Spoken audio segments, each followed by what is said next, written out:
Combs' case or Mr. Combs. There's no closer association between any of them. That's also a matter of fiction.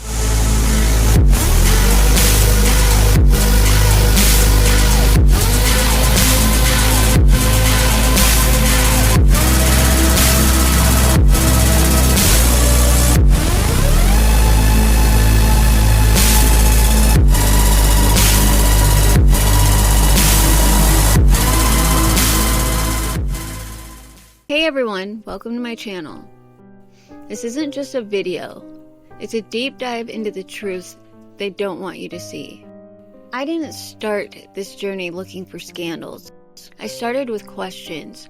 I wanted to separate fact from fiction, to cut through the noise and expose what's been buried. But the deeper I dug, the more disturbing the reality became. Let's talk about JayZ, a name synonymous with success, power, and influence. To most, he's a rap legend, a billionaire mogul, Beyonce's husband. But if you scratch beneath the surface, a much darker narrative begins to emerge. There are allegations, serious ones, accusations of harassment, intimidation, and a legal system that seems to bend at his will. Why is it that most people have never even heard about these claims? Because when you hold immense power, you control the narrative. You erase what threatens your empire. But the truth refuses to stay buried. This is not about conspiracy theories or baseless rumors. This is about real people who say they've been silenced. I'm not here to tell you what to believe. I'm here to lay out the facts and let you decide for yourself. One case stands out. The one that made me realize I couldn't ignore this any longer.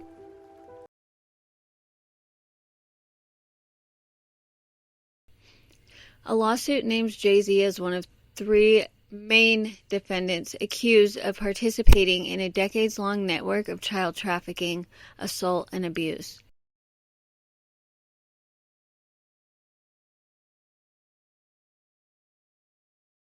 Think about that. A man whose name is celebrated across industries is tied to one of the most horrific crimes imaginable, and yet he walks free. The details are chilling. Kidnappings, assaults, systematic abuse of children as young as 5 years old, allegedly orchestrated and protected by the most powerful figures in the world. The victims remain largely anonymous, their voices drowned out by a system that should have protected them, but instead turns its back. Time and time again, these cases vanish, delayed, dismissed, forgotten, and every time, money and power are at the center of it. The defendants Harvey Weinstein, Sean Carter, Jeffrey Epstein, who are represented in this action as defendant number 1, the 1953 trust, conspired together and with the other defendants to illegally transact a purchase agreement, giving them ownership of plaintiff number 1, while she was a minor child residing in the state of Illinois at approximately age 5 or 6 years old in the custody of her parents, plaintiffs 2 and 3. With the intent of committing criminal sex acts against the plaintiff as a child and throughout the course of her entire adult life. The defendants 1, 2, and 3, JayZ, conspired with various parties and corporations named as defendants to stalk the plaintiffs in order to drug, abduct, and traffic the plaintiff number 1 to various events known as sex parties hosted by the now descendant Jeffrey Epstein around the world for abuse by elite, high-profile, wealthy purveyors held at all of defendant number 1's properties, including the United States and Virgin Islands, with the intention of committing crimes against the plaintiff. At age 13 specifically, the plaintiff number 1 was stalked in the state of Missouri, drugged, and trafficked to be sexually abused at an event at 9 East 71st Street, Manhattan, New York 10021. By the conspiring defendants. At this piece of property owned by defendant number 1, plaintiff number 1 was sexually assaulted by various parties in attendance, specifically Harvey Weinstein and Sean Carter. The defendants 2 and 3, which is Weinstein and Carter, willfully and forcibly raped plaintiff number 1 and committed lewd and sexual acts against and upon her without consent of any plaintiffs at this event held at the Manhattan property. Oh, this makes me so pissed off. I would just like to say, for legal reasons, none of these claims or statements in court documents have been proven to be true in the court of law. But that's kind of what our issue is at the moment. Anyways, I'm just saying, for legal reasons, I'm getting worked up. I'm sorry. Reading that Epstein lawsuit really just... So another case that seems to me that the judge is mocking the potential victim. And this is a perfect example of an alleged victim being completely shut down. I mean, to the point where they're not even allowed to file a lawsuit at all. It says Jordan's complaint, though difficult to parse, tells an incredible story of having been subject to repeated harassment and SA at the hands of several prominent political public figures. He's asking for a protective order to avoid further harassment and stalking.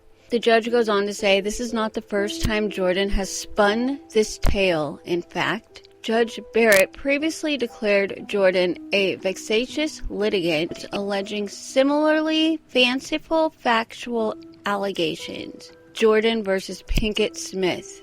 Legal speak for someone who files too many lawsuits. I'm going to say I'm speaking from my opinion right now. He sues for similar crimes committed against him happen to be people that are elites and that were at these parties. What if he wasn't lying? What if these cases keep popping up because the abuse is real? And it is no wonder why people have been afraid to speak out, because these are words from a judge re-victimizing the alleged victim all over again. One lawsuit was filed just weeks ago, January 11th, 2025. That's right, this isn't ancient history. This is happening right now. I've scoured court documents, and what I've found is unsettling. Cases involving JayZ are buried under misleading case names, making them nearly impossible to track.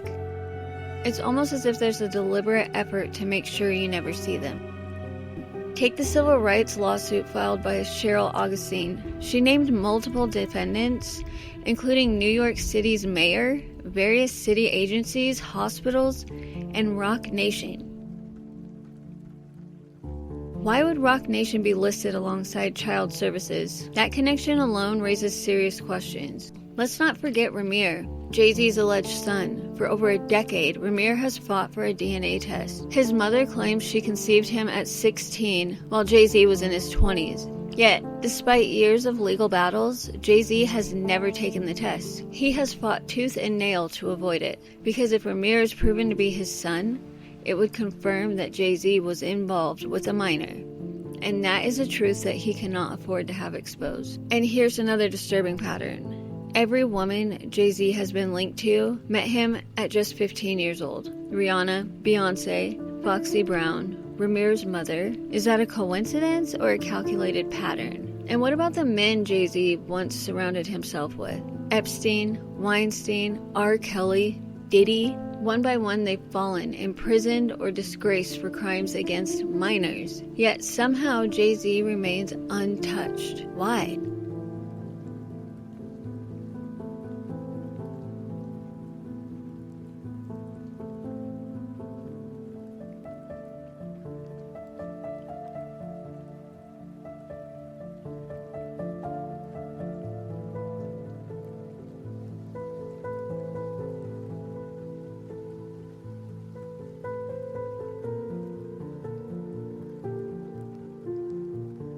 How is it possible that victims who have fought so hard for justice continue to be silenced?